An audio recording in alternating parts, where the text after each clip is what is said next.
إلا كثروا المعلمين كيعوج الحيط.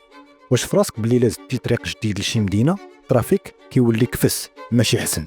ملي كتزيد نجم اخر لشي فرقه كيماركيو قل، وملي كتزيد القدره ديال الشبكه ديال الضوء كيتزاد عدد المرات اللي كيتقطع فيهم الضوء.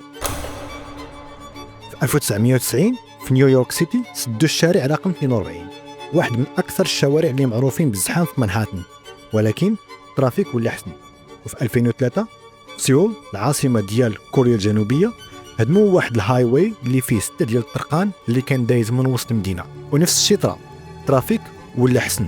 هذا بلان سميتو برايس بارادوكس او مفارقه برايس، والطريقه باش خدام سهله بزاف. الطوموبيلات كاملين كيمشيو للطريق اللي كيبان ليهم اسرع، كيتحل طريق جديد كيبان حسن من القديم، كلشي كيتعرم عليه، كيولي عليه زحام وفيه زحام حيت كلشي ضرب نفس الحسبه. ملي كتمشي شي سوبر ماركت وكيزيدوا نقطه الدفع اكسبريس او سريعه، كلشي كيمشي ليها وما كتبقاش سريعه. الزياده ماشي بالضروره حسن، الزياده غير زياده، والزياده من راس الحمى. كان معاكم مستر تشيب، نشوفكم في الفيديو الجاي.